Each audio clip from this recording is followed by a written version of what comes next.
Thank you so much, Doug, and thank you everybody for joining us today. We're going to be talking about a wide variety of topics, and like most things, when it comes to artificial intelligence, we're going to probably go a mile wide and not too deep because there's just so much to learn, so much to discuss. I'm sure in both your professional lives and in your personal lives, you've heard so much about artificial intelligence and how it has impacting seemingly every aspect of our daily lives. In a lot of ways, it's much like the smartphone revolution where something that was very new and very overwhelming very quickly became part of our everyday experiences. So as we're learning together today, I hope you're thinking of both your libraries, your schools, your public institutions, as well as your personal endeavors, your family and their careers, and just how artificial intelligence just seems to be everywhere at all times. And like Doug said, my name is Dr. Al Lewis. I am the superintendent of Weymouth Township School District in southern rural New Jersey. Prior to that, I was a curriculum supervisor for 9 years, also in New Jersey. And I was in charge of our related arts program, which included, at the time, woodshop and culinary arts, some other more traditional electives. And during that time, we spent much money, much resources, and staff training to implement new and improved modern technologies. AI hadn't really taken over yet, but we did implement a lot of brand new technologies that kids needed to engage in future forward careers. And that's really where we're at today with artificial intelligence. In my current role as a superintendent, we implement AI enhanced programs in Weymouth Township to individualize instruction for students. And I think when you see later, we're going to talk about some of the opportunities that are out there for teachers, school librarians, public librarians, and other professionals. Really individualizing everyone's experiences is really one of the key opportunities we can take advantage of with artificial intelligence. Prior to my role as superintendent and curriculum supervisor, I taught in a K-5 setting in Camden County, New Jersey. I taught kindergarten, third, fourth, and fifth grades. I kind of moved around quite a bit prior to my administrative roles. And as superintendent, I'm really lucky to be able to say that I've created a people-centered work environment here in Weymouth Township. I believe in servant leadership and being people-oriented. Obviously, public libraries and school libraries are a place where people come and gather, and we want to make sure that we take care of our employees, our staff, our students, and ultimately the families that are under our care. And the same goes for public libraries, right? We are bastions of knowledge and service, and we want to make sure that we're taking care of all the people under our care. So I'd like to start with like I said, I want you to think about your personal lives and how AI has impacted them. And I'll tell you a personal story. And luckily, my mom will probably never view this because it's actually about her. And at one point, my mom was talking to me about these newfangled computer programs and all of these things that she sees in her everyday shopping and other adventures in her retirement. And she was telling me that she, much like Siri, that people named Al must be really frustrated, like me, since they took my name for those Al enhanced content and that Al provided knowledge. And I really didn't understand what she was talking about until it dawned on me that she was talking about AI, but she was seeing it as a lowercase l, not a capital I. And I had to break it to her that they didn't name artificial intelligence after me, that all the products that they were using were not taking my namesake away from me. And she had a really good chuckle, and I was able to explain to her what artificial intelligence is.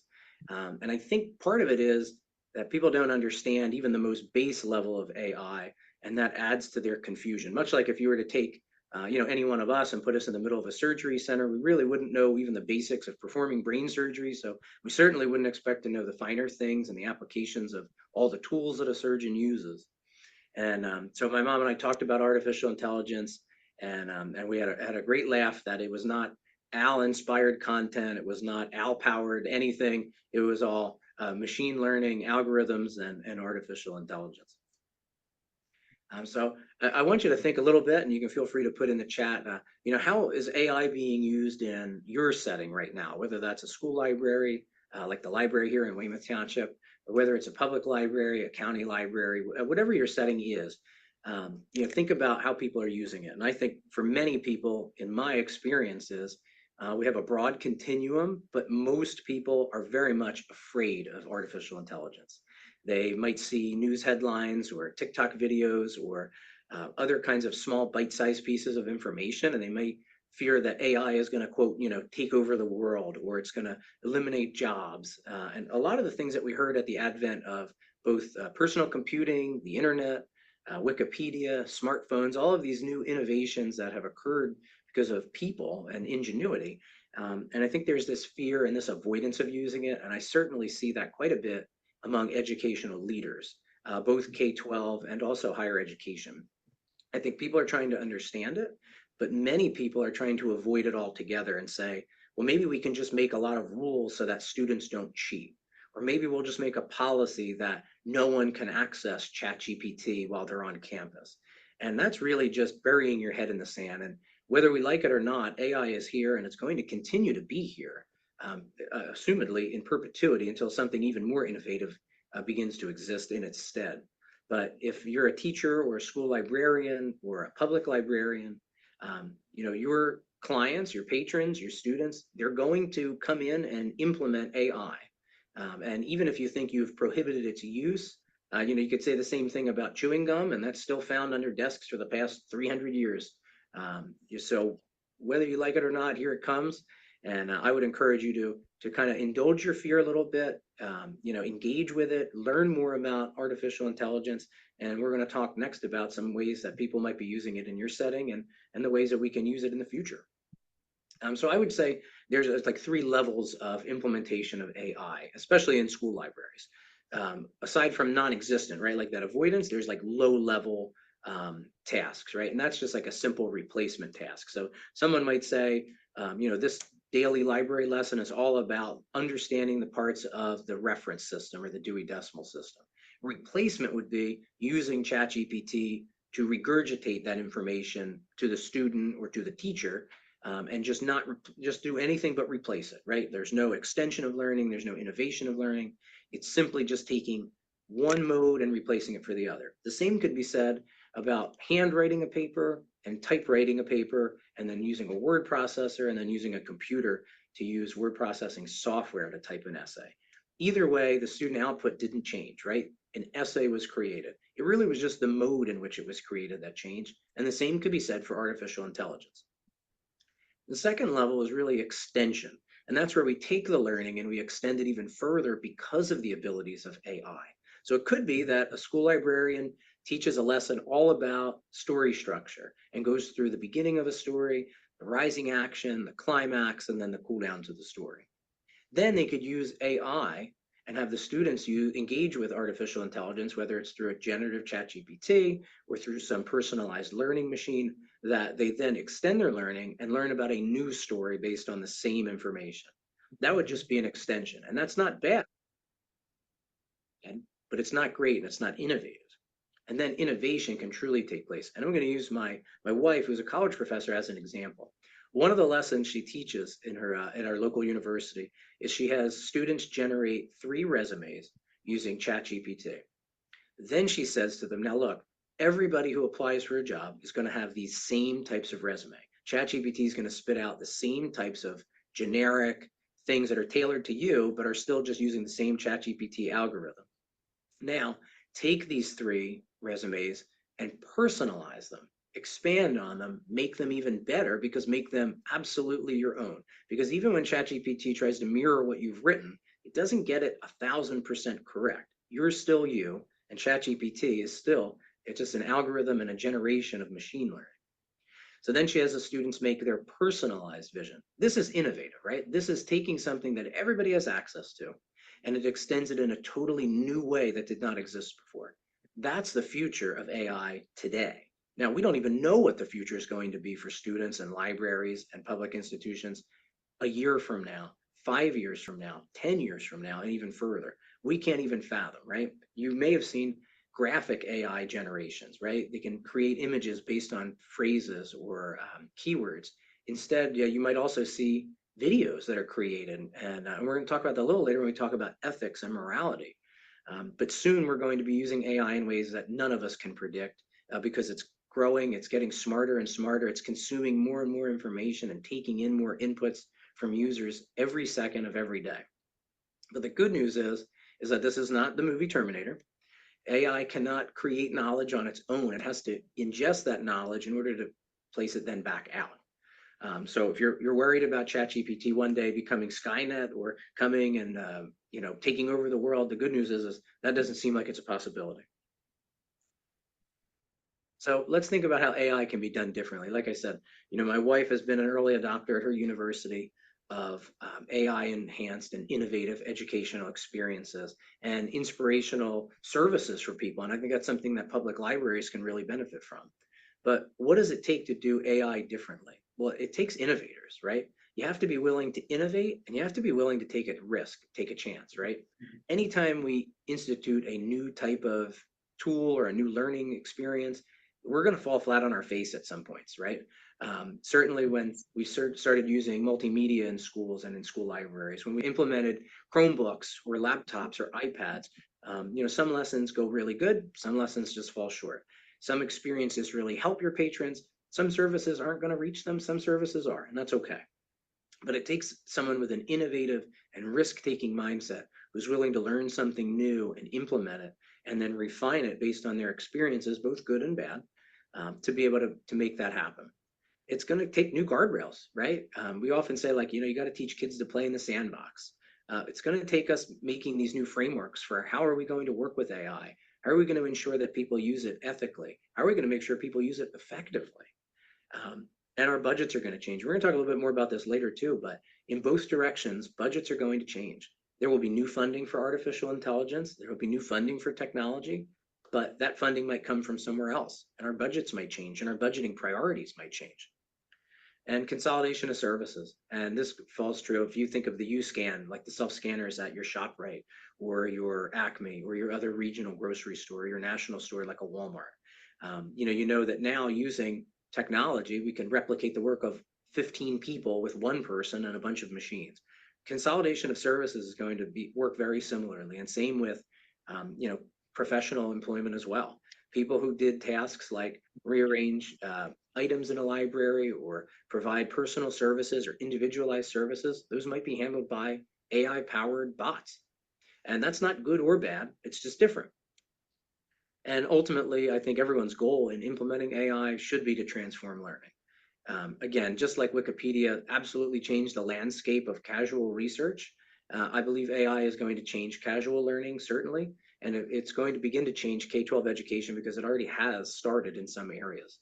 You can use AI-enhanced tutoring services where children can sit, learn a lesson from their teacher, and then sit and interact with a generative ChatGPT or generative bot that can offer them individualized, personalized instruction and support. And then you could have 25 kids with a one-on-one tutor who really isn't there, really isn't even a person, and the teacher is then free to perform other tasks in the classroom. So we're really at a crossroads, aren't we? We're in a place where we have some folks ready to walk down one path, just bury their head in the sand, pretend that AI isn't going to really take over. And I'm sure there were people who said the same about the internet. I'm sure there are people who said the same about personal computers.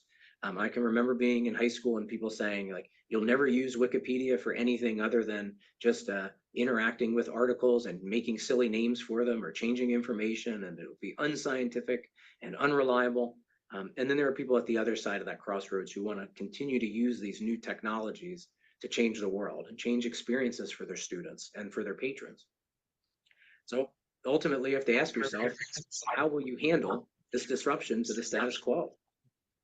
Will you be part of the group that boldly goes where librarians have not yet gone and find new ways of handling this new technology? Or will you sit back and see what happens? And I would encourage you all to take risks, try it out. I know the first time I used ChatGPT is not the same way I use it today. Same with my children. On their smartphones, they have AI enhanced graphic creators where they can just type in silly things, real things, landscapes, book covers, anything they can imagine. And in just a couple of seconds, an image is created, and then they can refine it even further. And just remember that students and patrons will use AI regardless of how you govern it. So if you have no rules, they will come in and use it. If you have a million rules and forbid it, they will still come in and use it. Because even if they're not using the library's infrastructure, they bring with them the power of the internet, the power of all computing that they could possibly need in their pocket or in their purse. So if you're a leader, you probably have the same concerns that I have. One is privacy, right? With the ability to create endless streams of content, both in text or in multimedia like videos, there is a burden to protect not only data, but people's privacy as well. And I think when you talk about any place where the public gathers or any place where the public consumes information, there's the opportunity for privacy issues. And like I said, data security is also something that should be that is taught to both our patrons, governed by our institutions, and also taught to our students. We want to ensure that the things that get put into ChatGPT belong there or would benefit the common good. If you're an educator, what are the concerns for educators? What's the impact on teaching practices? What's the impact on student learning? Will we get better at teaching students because we have more tools at our toolbox? Will we ultimately become lazier? Will we ultimately make less creative choices? How will we use ChatGPT or other AI enhanced technologies to improve teaching practices and improve the equity of those teaching practices? What will the impact be on student learning? And this is the part that, as an educational leader, just fascinates me. Are we ultimately going to see a rise in student achievement in the post-pandemic world? Or we would continue to see this gap caused by the pandemic and its school-related closures? And as I said before, educators should be concerned about the students in front of them. School librarians should be concerned about the students in their library. Public librarians should be concerned about the kids and adults who are their patrons. If you're a school librarian, you may be concerned about bias in how a generative AI enhanced technology would make book recommendations or curate content for a student. Will they reflect your population? Will they reflect your school and its missions and its values? Will kids use ethically their AI enhanced technology? Or will they use it for things that kids often make mistakes and fall into, impulsive or unkind behavior? What will be the impact on library services? Will employment stay the same? Will services stay the same? Will databases stay the same? Training and professional development will certainly change and also is needed. Who will provide this professional development to our librarians? Your costs and your budgets will change. As I said earlier, you may end up having less databases. You may end up having more of a budget for technology. Or you could find a budget shortfall when you realize that you don't need as much money for some of the products. What will happen and how will you spend these extra funds? Or possibly, how will you cope with a budget crisis? And collection development. How will you curate your materials to match those that are available online?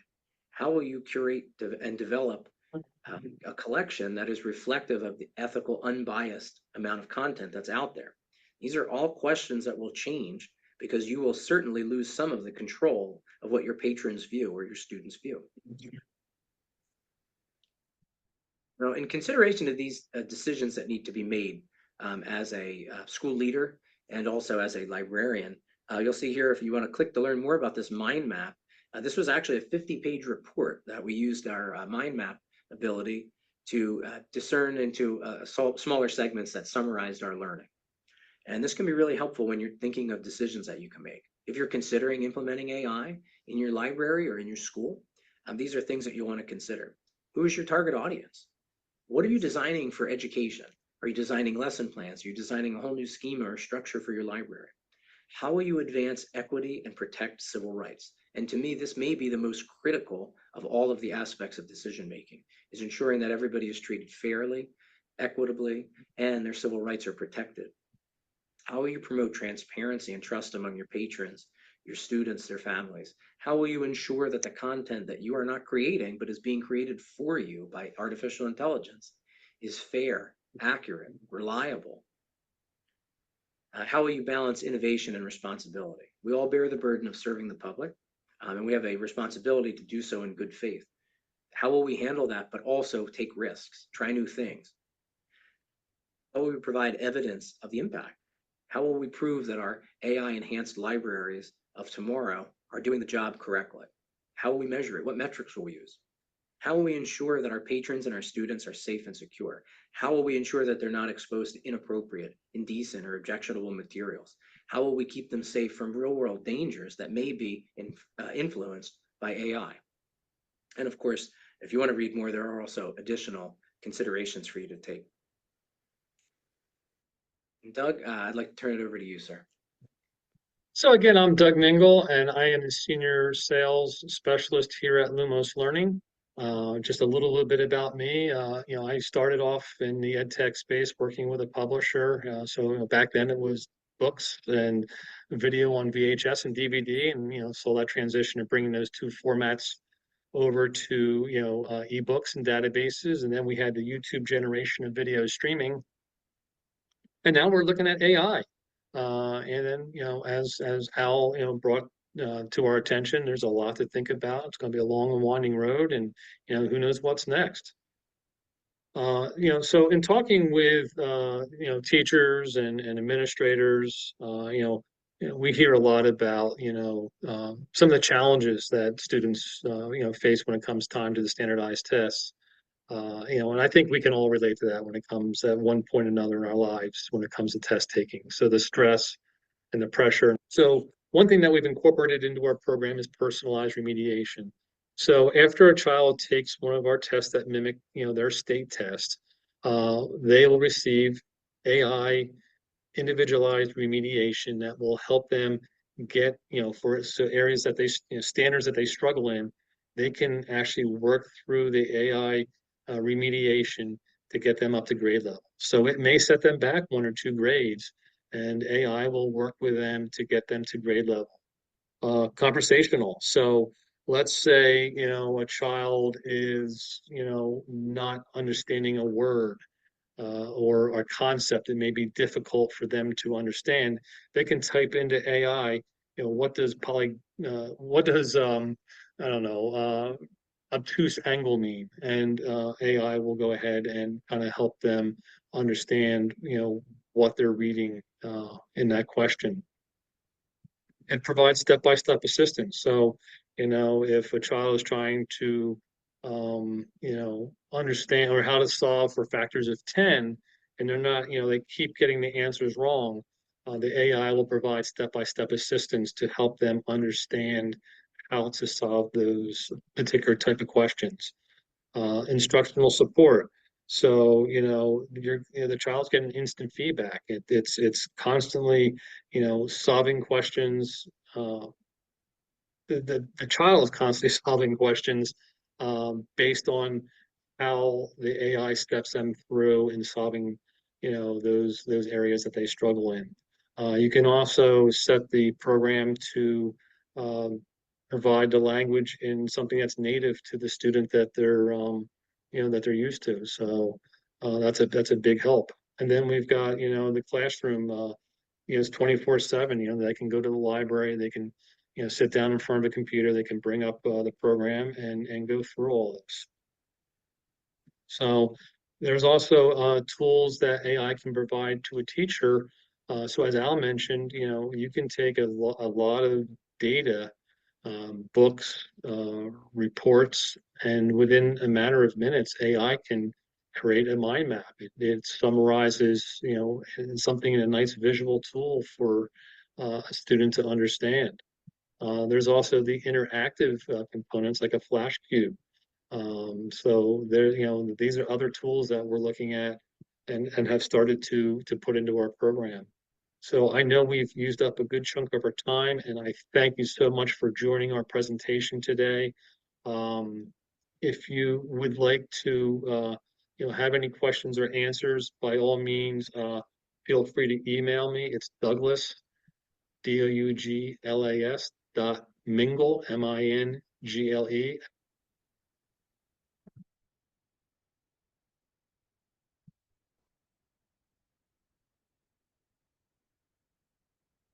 Thank you all for joining today. I greatly appreciate it. And I know we got cut off there at the end, but my email is douglas.mingle@lumuslearning.com. You can send any questions to me, and I'll be more than happy to address that because I know we're got to get you guys over to switch over to the next presentation. So again, thank you all for taking your time out and have a great day. Bye-bye.